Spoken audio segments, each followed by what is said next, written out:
Quantum computing is surprisingly difficult to explain. Either you go very shallow or you go very deep. You are doing computation in a radically different way. You can encode different patches of information on one of such system, which is the qubit, simultaneously. The advantages here means faster computation, higher accuracy, and also hopefully soon greater scalability of computation. Chips being able to have more of the bits, being able to compute more will grow exponentially. For quantum computing, what would you say is the scaling law? If you compare quantum systems to our conventional systems today, people assume that it's actually doubly exponential. This being said, it's still very slow, so doubly exponential can still mean it takes a long time, but once it really takes off, then it takes really off. Beyond the hype, how do you see it in banking now? Banks at this point should prepare for strategic partnerships with companies. Finding a point of entry, I think that is going to be important, but it's going to take a while. Until then, the most important thing is not just to wait for super companies to create very impressive applications. People should really start slowly now.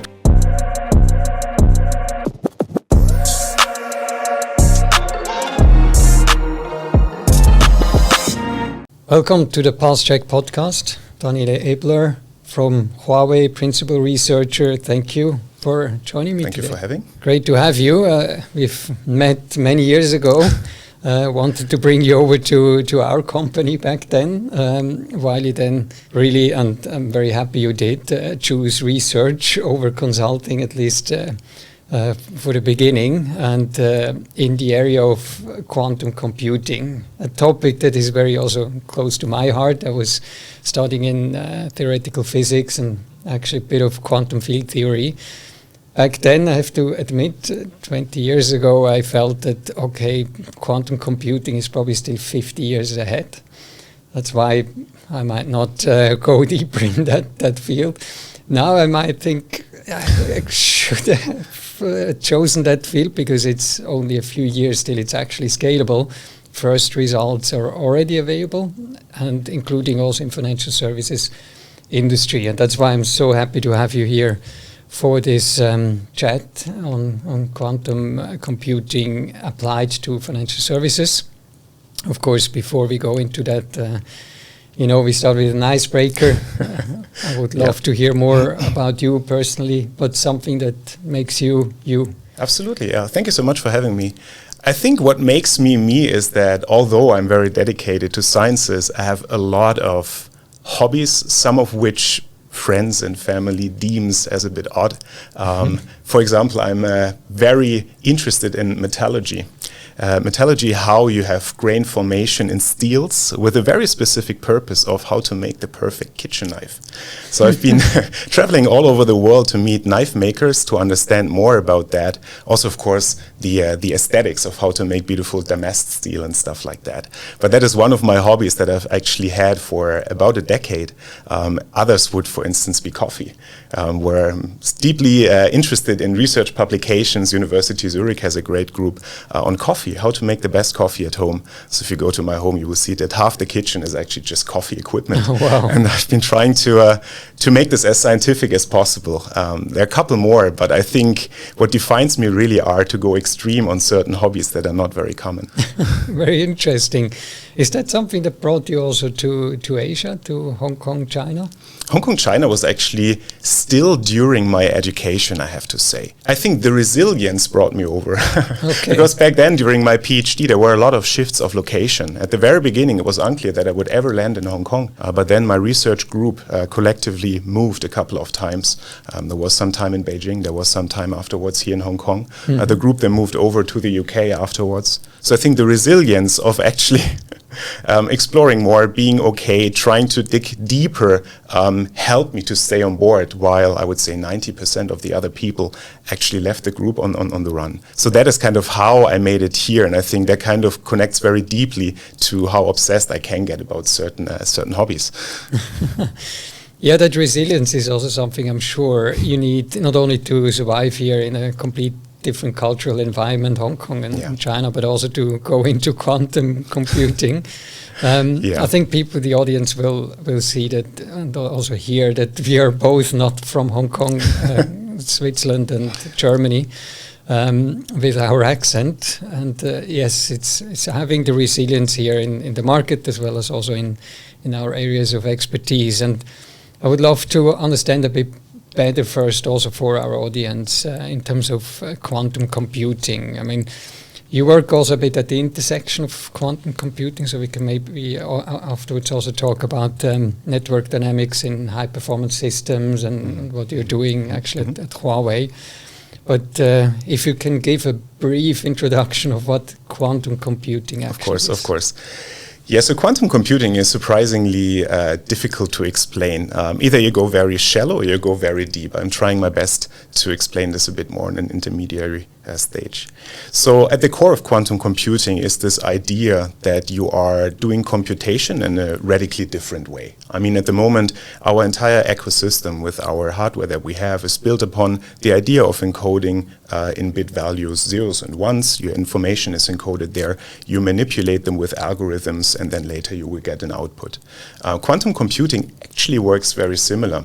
But here the difference is that the information carriers, where you encode your data and your information, those are actually real physical systems. So this can be, for instance, a photon if you use laser light for your system. These could be electrons if you looked at charged atoms, for instance, in a computer. So you encode your information in those, and then afterwards, just like a normal algorithm, you would like to change and manipulate the information. Mm-hmm. This can be done also physically, for instance, by using electromagnetic fields and so on, and very importantly, by letting those systems interact. So you bring them close, you work basically with electromagnetic fields and so on, and you can actually have them interact in certain ways. That is going to change your information. That's actually what your computation really is on a quantum computer. And then later, this information can be extracted. For instance, if you encode your information in a photon, it would be the polarization of a photon, basically the directionality of the light. If you change that later, you can measure what it is after your manipulations, and that will be the answer to your computational task that you have. Now, the thing is about quantum computing that the elements, these systems that you are using, they are very, very small, around a millionth of a millimeter or smaller, where you actually enter atomic and subatomic scale. And for that reason, the way they behave is dominated by quantum mechanics. And that in itself creates actually the field. Quantum mechanics is weird. It's something that has effects, for instance. I'm sure some of the listeners must have heard of superpositions, entanglement, and stuff like this, which actually determine how they interact. Superposition, for instance, means that you can encode different patches of information on one of such system, which is the qubit, simultaneously. So if you process them, you will process several values at the same time. In our computer, it would be your 0 or the 1, so you really have to do this one by one. And this gives you this enhanced processing power. Entanglement, for instance, is a sort of correlation that's a lot stronger than what we have in our world as we perceive it. Just to give you an example, if we have entangled qubits, we can have one in the studio, one at the end of the universe. And if the one in the studio you change a bit, the one at the end of the universe will change the same way, which is very freaky because, well, there's kind of nothing in between and it can be arbitrarily far away. So quantum computing I define as the art of actually encoding information in such systems to control them in a very specific and very fine way, and to use these effects, superpositions, entanglement, and so on, in order to get computational advantages. Computational advantages here means faster computation, higher accuracy, and also hopefully soon greater scalability of computation. So maybe just for the normal person here to double click on that qubit, right? Yes. Again, you mentioned there's the bit typically in my iPad here or in the computers most people use, that's just 0 or 1. Qubit can be anywhere in between those states. There's also a bit of the analogy of the Schrödinger's cat that maybe people can use to understand. Maybe you can quickly elaborate what that means. So the way how people understand a superposition effect is that as mentioned before, the qubit can have several values encoded simultaneously. People thought about this for the first time in the early 20th century, when people had these thought experiments about Schrödinger's cat. Exactly, the cat in a box, where before opening the box, it's dead and alive. You actually do not know. It can be in both. And that was the thought experiment. But as soon as you open the box, you see that the cat is dead or alive. And then it stays the way it is. But beforehand, that thought experiment provoked people to understand that in principle, nothing contradicts that the cat can be dead and alive simultaneously. Just when we look at it, we actually impact the state of the system. And we actually collapse it, meaning that, the cat is dead or alive, and once you look at it again and again, it will stay dead.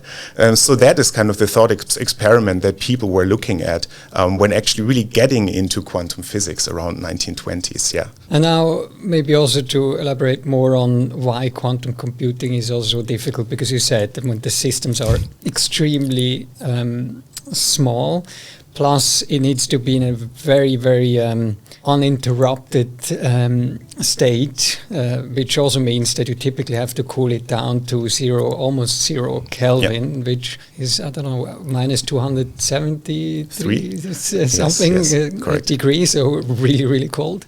So it's not that I can just now run quantum computing on my laptop. I would have to have a very unique situation here. That's the case. So quantum computing is actually really defined by extreme conditions in order to make the environment as unaffected as possible. That, of course, depends on how you do computation. If you have a photonic quantum computer, room temperature is great, but you need absolute darkness. A single photon that leaks in from environmental sources are going to destroy, basically. They're interfering with your system, and that's the end of the game.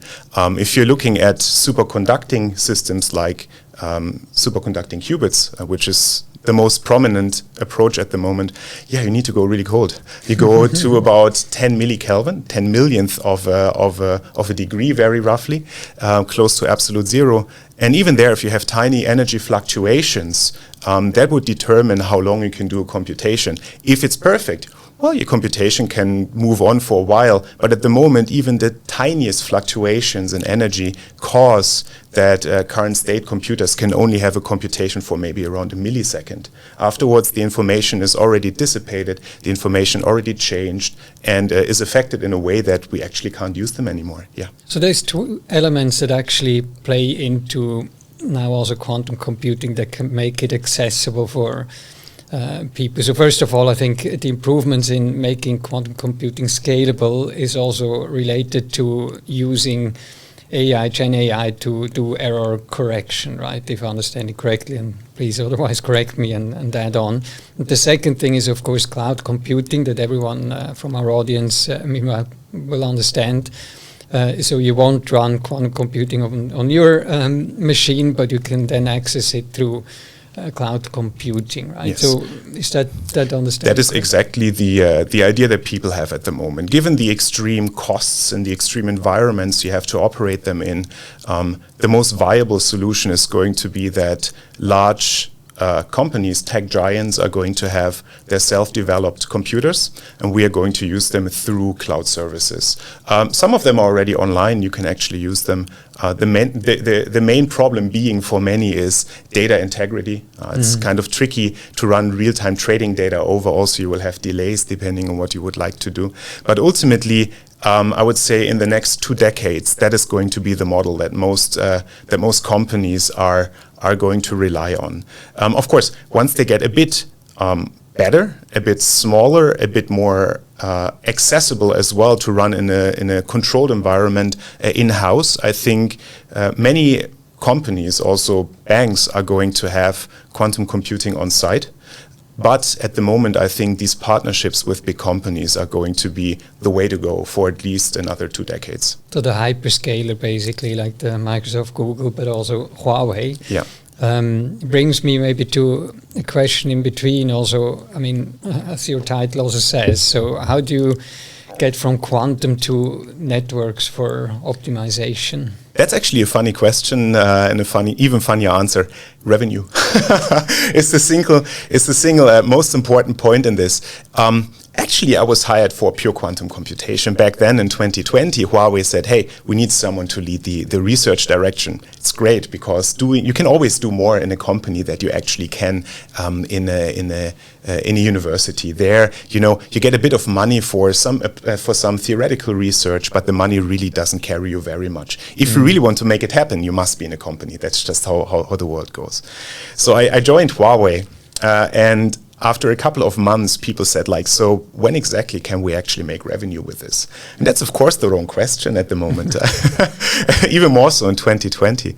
So I needed to find a niche that allows to bridge, I would say, quantum computing to high-performance computing systems, GPUs, FPGAs, environments that every company has on site to make that technology usable today.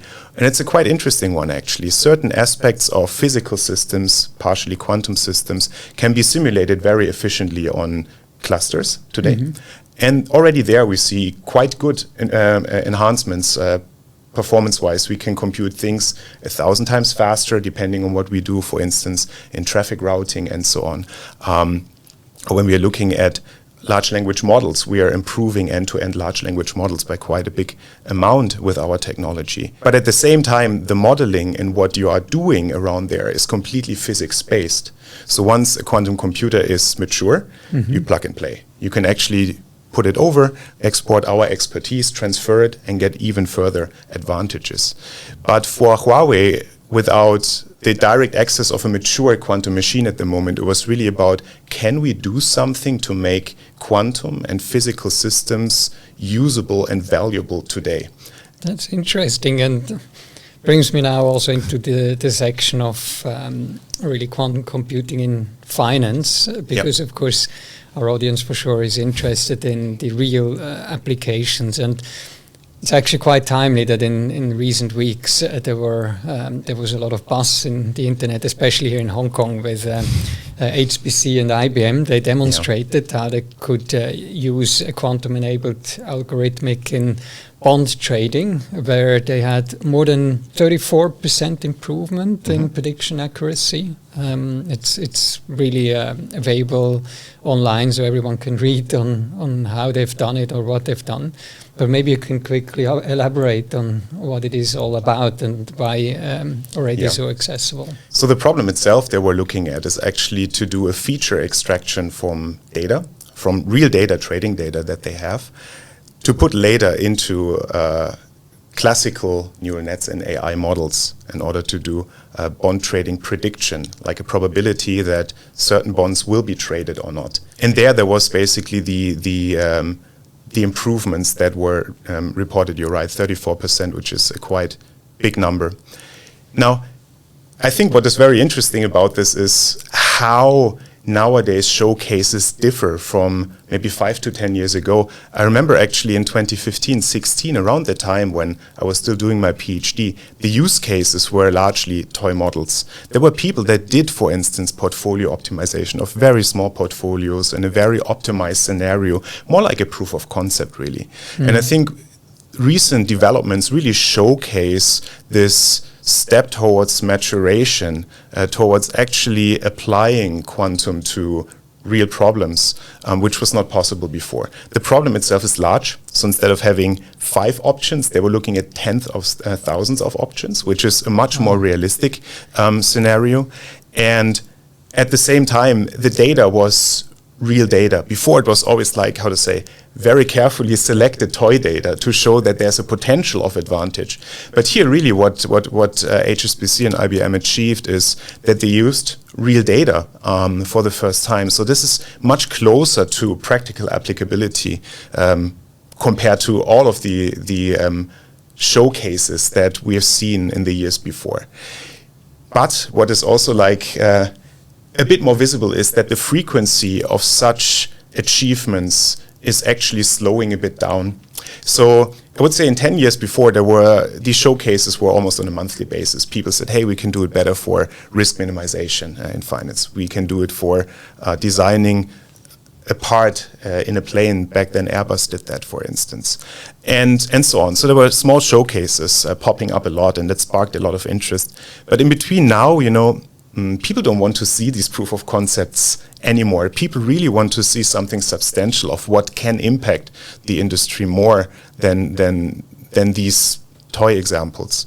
And I think this takes more time and thinking, much more investment in partnerships, bright minds. And this is not a coincidence that it's IBM and HSBC. You need really two large companies that are invested in this and put maybe for a year or more a lot of manpower aside to really work on this, to make this happen. But of course, the output is great. And I think this motivates once more the spark towards practicability that people have always questioned. As a side question here, I've been at the IBM Research Center in Richelieu-Con. I know, of course, competitor to some extent to Huawei.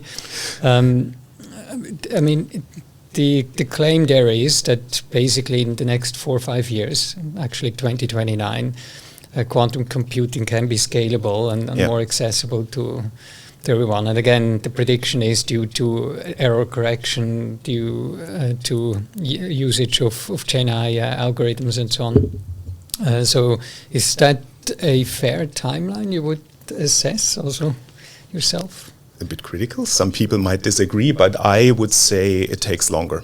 I think it really depends on the definition of what a scalable, mature machine should look like. But if people are thinking about a machine that can really solve and make our life better, that can solve critical applications that are complicated, not just having a computer that can skim a document faster than our laptop, but really having complicated, complex systems that you would like to assess. Drug discovery. In finance, it would be exactly bond trading or other more complicated applications. Then I would say it's actually going to take a bit longer. I think this can all be reasoned quite well by the development of qubit numbers and qubit volume.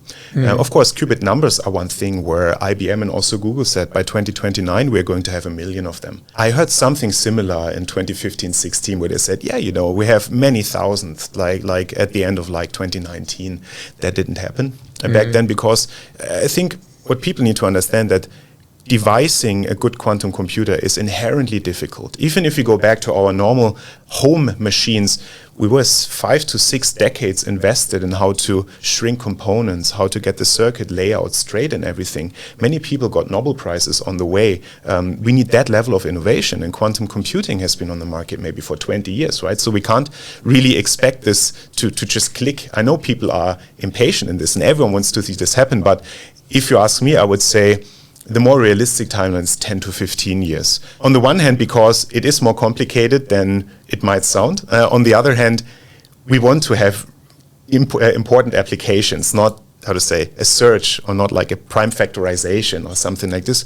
But really, we want to have a quantum internet. We want to have a quantum neural network that can be used to design drugs and pharmaceuticals better and so on. And this is going to be a lot more challenging than just having a functioning machine. Yeah, which brings me to the section of, we talked about quantum in action just now, but now beyond the hype, because of course there's so much buzz around this, and so some people say it's a few years, it's maybe longer. But with this, how do you see it in banking now specifically? So from hype to really more a strategic opportunity, and what should banks prepare themselves for? So I think banks at this point should prepare for strategic partnerships with companies. I'm not an advocate of having an in-house quantum research team, because I just think at this point we are a bit too early for that.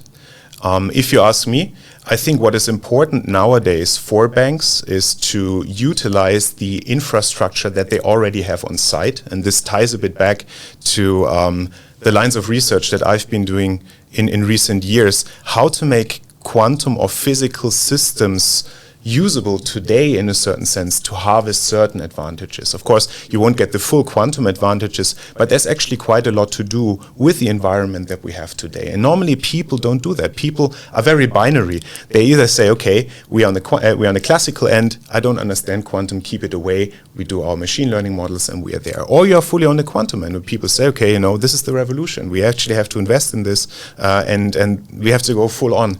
But I think strategically, what makes the most sense is that banks should find reasonable partners, whether these are individuals or these are companies. They should advise, number one, what is possible be very honest about what is not possible.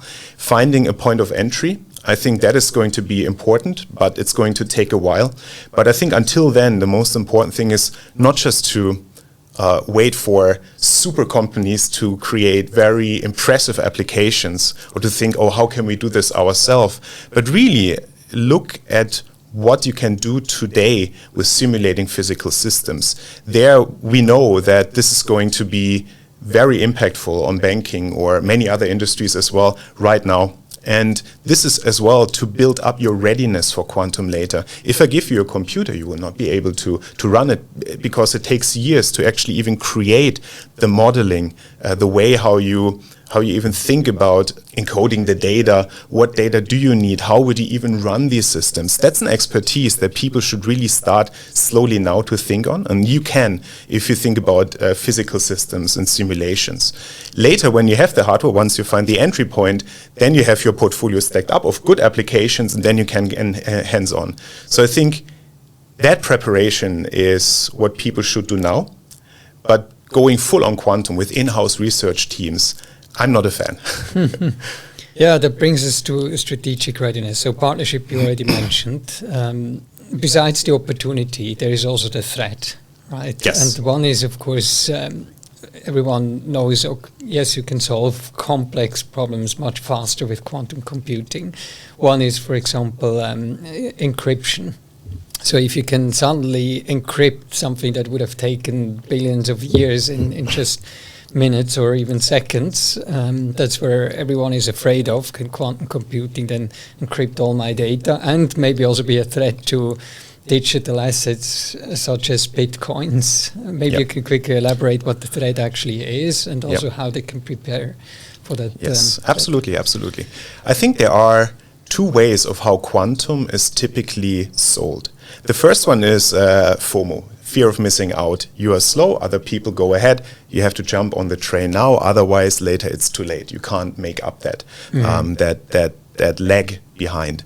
The second one is about fear, exactly, panic. Your encryption won't be good anymore. Your RSA encryptions that is commonly used for everyone, even on a personal level in your banking apps, won't be secure anymore. So I think on the one hand, part of that is true, but I think part of that, when you see how these fears are created, is a lot from quantum companies. It sells well, right? Like for raising money, amazing. On the other hand, of course, for sparking interest, I think both are very, very important factors. But I think people underestimate a bit the way conventional hardware, as we use it today, can develop in a similar fashion. If we think about 20 years before we coded on a single core CPU, try to make the single cores as fast as possible, no one would even think about anything like this today, right? HPC clusters enabled mesmerizing developments in large language models and so on and so forth. So I think people should not underestimate how versatile even conventional hardware is. So from that perspective, this hype of you're lagging behind, I don't see as critical. I think getting the expertise and the idea of what you need to do to be ready later, that's good enough for now. For the threats, that is indeed a bit more acute. We know as one of the main applications that quantum computers can crack certain codes efficiently. That is everything that's prime factorization based. But here, what people have been doing, and there are even other companies here within Hong Kong that are looking into that, is to go post-quantum, how they call it. Post-quantum cryptography is basically devising protocols on our devices, computers, mobile phones, and so on, that cannot be cracked by a quantum computer. And while that sounds challenging, it's actually surprisingly simple.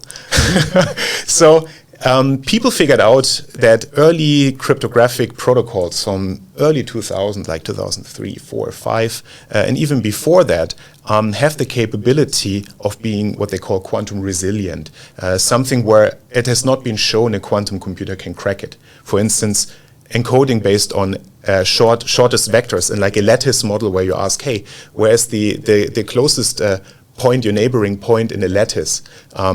these questions turn out to be very difficult even for a quantum computer. So since 2018 to 2025 now, in the US there has also been a standardization of these processes where people really would like to figure out how we can make this accessible and secure for everyone in the business, and systems need to be updated. Of course, that's very costly. There are some caveats like the throughput is not as large, but I think people will get there. So I think these threats can indeed be mitigated. The only problem being that you might there really be a bit too late. So if you have an initial phase where you lose something, then this might be costly. But I think people are quite aware of how to mitigate these threats. So I see it more as like a justification of what quantum can do rather than all your money from your bank account is going to be stolen. But again, I mean, it's threatening in a sense of there is already companies that actually now take as much data as they can from the internet, from wherever it's available, with the knowledge of later I might then be able to crack the encryption. Right? That is correct. So that's why you cannot wait only until quantum computing is actually scalable, but you already now need to protect your data. You're right. So if it's not like about real life scenarios, you can mine, and people are mining data for sure. That goes from personal data to even military data that is very largely encrypted based on prime factorization. The question is for these very large keys, when will they be accessible and how valuable are they going to be still? So maybe to give a couple of numbers here. For cracking codes which are of larger size, we are commonly thinking about a quantum computer with around 1 million physical qubits, so 1 million qubits as we know it. Of course, with error correction and other ways, we might need less. At the moment, we just think that in order to have a really perfect qubit, we need more to distill it and error correct it and so on. So it's not a direct relation between a perfect computational qubit unit and the physical systems you have. One is noisy, one is not. But very roughly, once we can scale to like 1 million with lower errors, then indeed, part of these informations are going to be accessible. For that reason, I think looking into these post-quantum schemes and updating databases is a smart idea if it's very critical data that is not as time sensitive. But there are solutions. The main problem just being at this point that everyone, I think, is waiting for the standardization from the US. No one is going to invest the money of internally trying a new decoding scheme, while later it turns out maybe it's not that proof as well. Yeah, good point. Double clicking on it once more in terms of we had Moore's law to how fast will actually exponentially transistors on small scale become smaller, so chips being able to have more of the bits and being able to compute more will grow exponentially and has been growing exponentially.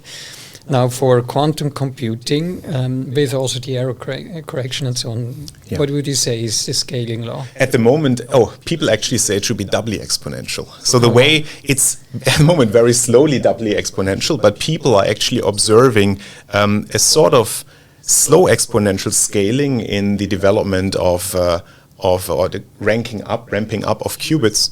And then people say, okay, in every qubit, the way we perceive it now, you have an exponentially higher computational power compared to classical. So if you compare like quantum systems to our conventional systems today, people assume that it's actually doubly exponential. Now, this being said, it's still very slow. So doubly exponential can still mean it takes a long time. But once it really takes off, then it takes really off. So you're right. For Moore's law, things went quite well for a long time in this exponential scaling. Now we know Moore's law is slowly ceasing. This is why people look at these alternative technologies. And optimally, you would want to find better scaling laws. So quantum itself, people at this point assume to be doubly exponential, actually. But since we're at the very beginning, until it takes off, there's this very slow tail at the beginning where we really need to figure out once the kick comes until we actually have this ramping up. Yeah, that's why it's so difficult to predict now. Is it 4, 5, 10, 15 years? Yep. Right. Correct. Yeah, brings me to the last question here, just more in general. I mean, especially for financial services, banking, what do you foresee is going to happen in the next 5 to 10 years? Also, I know it's probably tough to ask you on also what you might be working on or things you're allowed to share. It's interesting that some banks, they're heavily invested, like an HSBC has been seen online, but also other banks that do not even think of it much yet. So there seems to be really a big difference here. What do you see in the next 5-10 years? Yes. So I think many banks are actually waiting for the time after the 10 years when you can do end-to-end applications, complicated applications, fully on a quantum computer. I think until then, what is going to happen is that quantum computing will be as a help. Just like with what we have seen with HSBC and IBM, where small processes are going to be extracted, run on quantum hardware in a certain way that gives us better results, faster results, and then really being in this hybrid mode with our established HPC environment that banks have been using. I anticipate that the amount of important applications are going to increase, because this one is really the very first one now where people used a practical use case. I think this sparked now a lot more investment from big companies because, as you mentioned, there are some more that actually have quantum teams. JP Morgan has a big quantum team. Goldman Sachs has a quantum team, but they haven't delivered. So I think they are going to follow up. There will be more diverse applications, and I think this also incentivizes a bit more other financial organs to utilize similar services at first. But this will all be in this hybrid format. The ones that don't are going to really wait because, so here's the thing, having the HPC environment that is very good and is also very costly to run, it's not trivial actually to set up hybrid systems. If you have some in your basement in some cloud service, for instance, that you want to use, very often you look at latencies and you say like, okay, I run something on a cloud service, then I funnel it into our PC here. Often you lose too much. Like people, for instance, for anomaly detection or high frequency trading, they're already working on FPGAs to even squeeze beyond GPUs. So I think for them, what is going to happen is they stay on this hardware for as long as possible. And if you really see that there is an end-to-end advantage, like you have a full complex task that you can run fully on a quantum system, then they are going to move. So it's going to be a lot of hybrid quantum classical computing from big players, where the small players, I think, will largely stay on their current premises. And then in 10 plus years is going to be putting full tasks entirely on quantum machines such that you don't have different interplays and delays and different interfaces as well. Very interesting times. I would love to continue the conversation for the next few hours. It's so interesting, but we are almost on time. So last point, of course, I always ask is where people can find you. And I just saw that you're also part of the FinTech Association in Hong Kong as part of, I think, the quantum computing chapter. Maybe you can elaborate. Yeah, that's correct. So since about a month ago, actually, I'm part of FinTech Association, where I'm co-chairing the Quantum and Cybersecurity chapter. So people will definitely find me there. Apart from that, people will easily find me on LinkedIn. Some already did before, so I've been talking to a couple of colleagues from other financial institutions. I also gave some panel talks at conferences with and for them. So I will be around, but I think the best way to reach out to me would be in LinkedIn and through the FinTech Association. Yeah, space to watch. The expert, Daniel Ebler, once again, thank you so much for joining me today. Of course, we can be found on LinkedIn as well as also on YouTube and social media with the Pulse Check podcast by Synpulse 8. Once again, thank you, Daniel. Thank you so much for having me.